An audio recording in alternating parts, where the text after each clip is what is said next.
ಮನವಿ ಪತ್ರವನ್ನು ಸಲ್ಲಿಸ್ತಾ ಇದ್ದೀವಿ. ರಾಜ್ಯಾಧ್ಯಕ್ಷರು ಆ ಮನವಿ ಪತ್ರವನ್ನು ನಮ್ಮ ಎಡಿಸಿ ಅವರಿಗೆ ಸಲ್ಲಿಸ್ತಾ ಇದ್ದಾರೆ. ಅದನ್ನು ಆದಷ್ಟು ಶೀಘ್ರ ಡಿಸಿ ಅವರು ಕಚೇರಿಯ ಮುಖಾಂತರ ರಾಜ್ಯಪಾಲರಿಗೆ ತಲುಪಿಸಬೇಕು ಅಂತ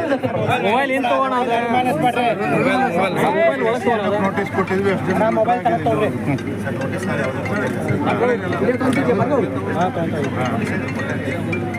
ಈಗ ಆಲ್ರೆಡಿ 3 ಗ್ರಾಮದಲ್ಲಿ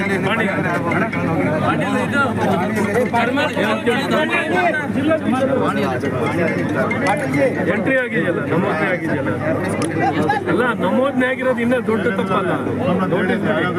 ಚಟ್ನಳ್ಳಿ ಮತ್ತು ಧರ್ಮಪುರದಲ್ಲಿ ಆಗಿದೆ, ಬೇರೆ ಎಲ್ಲ ಕಡೆ ಆಗಿದೆ. ಒಟ್ಟು ನಮ್ಮ ಜಿಲ್ಲೆಯಲ್ಲಿ ಎಷ್ಟು ಎಂಟ್ರಿ ಆಗಿದೆ ಮಾಡಿ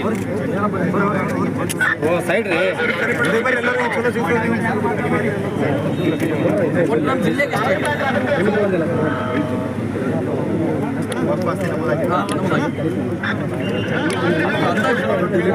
ಆಯ್ತು, ಸ್ವಲ್ಪ ಮಾಡಿಸ್ರಿ.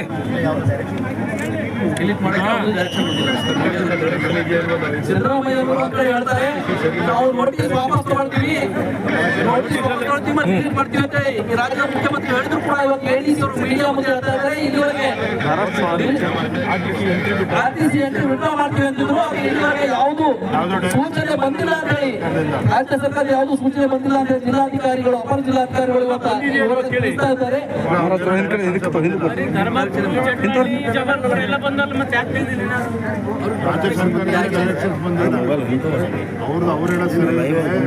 ಮುಖ್ಯಮಂತ್ರಿಗಳು ಸುಳ್ಳು ಹೇಳ್ತಾರೆ.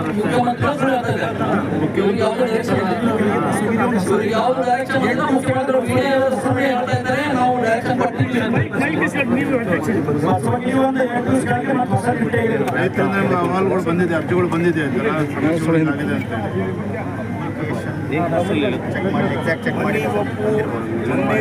ಒಟ್ಟು ಯಾವ ಕಾರಣಕ್ಕೂ ಅದು ಆಗಬಾರ್ದು. ಅವರ ಅವರಿಗೆ ಸಂರಕ್ಷಣೆ ಆಗಬೇಕು, ಅವ್ರ ಆಸ್ತಿ ಸಂರಕ್ಷಣೆ ಆಗಬೇಕು.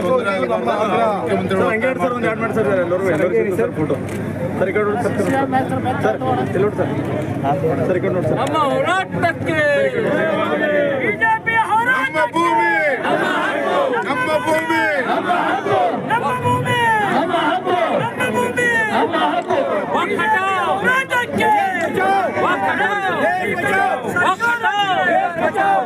ಸರ್ ಈ ಸೈಡ್ ಸಂಖ್ಯೆಯಲ್ಲಿ ಬಂದು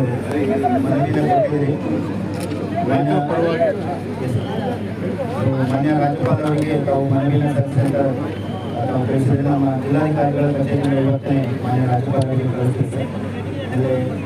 ಮುಖ್ಯಮಂತ್ರಿಯವರು ಆದೇಶ ಸರ್, ಇಲ್ಲಿವರೆಗೂ ಅವ್ರನ್ನ ನಮ್ಮ ಕಲೆಕ್ಷನ್ ಬಂದಿದೆ, ಬಂದ ಅವಾಗ ನಾವು ಇನ್ಕಾರ್ಪೊರೇಷನ್ ಮಾಡಿದ್ವಿ ಮತ್ತು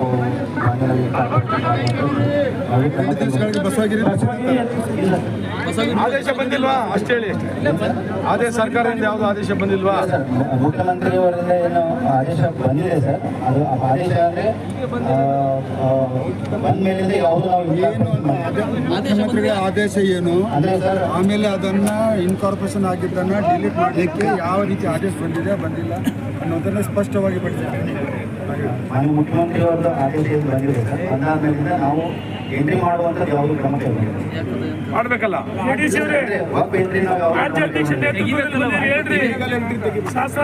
ಅದನ್ನ ಹೇಳ್ತಾರೆ ಸಾವಿರಾರು ಸಂಖ್ಯೆಯಲ್ಲಿ ಇದರಿಂದ ಅದನ್ನೇ ಹೇಳ್ತಾ ಇದ್ದೀವಿ ಸರ್. ಮಾನ್ಯ ಮುಖ್ಯಮಂತ್ರಿಯವರ ಆದೇಶ ಬಂದಿದೆ ಸರ್, ಬಂದಾದ್ಮೇಲಿಂದ ನಾವು ಹಾಕೋ ಆದೇಶ ಅಷ್ಟೇ, ತೆಗೆಯೋ ಆದೇಶ ಬಂದಿಲ್ಲ ನಿಮಗೆ. ಮುಖ್ಯಮಂತ್ರಿಗಳ ಆದೇಶ ಯಾವ ತಾರೀಕಿಂದಿದೆ? ಅದಕ್ಕೆ ನೌಕರಿ ಮಾಡ್ತೀರಿ ನೀವು? ಬೀದರ್ದಾಗ ಹುಟ್ಟು ಬೀದರ್ ಅನ್ನ ನೀರು ತಿಂದಿರಿ ನೀವು? ಎಷ್ಟು ದಿನ ಆಯ್ತು ರೀ ಅಂದಾಜು? ಗೊತ್ತಾಗಲ್ವಾ ಸಿಲ್ವಾನ್? ಎಷ್ಟು ದಿನ ಆಯ್ತು ಅಂದಾಜು? ಏನು ಇಲ್ಲಿ ಒಂದು ಸೆಕೆಂಡ್, 3 ತಾನು ಮಾಡ್ತೀರಾ ಇಲ್ಲಿ ನಮ್ಮ ರಾಜ್ಯಾಧ್ಯಕ್ಷರು, ನಮ್ಮ ADP ಏನು ಪ್ರತಿಯೊಂದು ಗೊತ್ತಿಲ್ಲ ಏನು ಕಚೇರಿಯಲ್ಲಿ ಏನು ಮಾಡ್ತೀರಾ ನೀವು?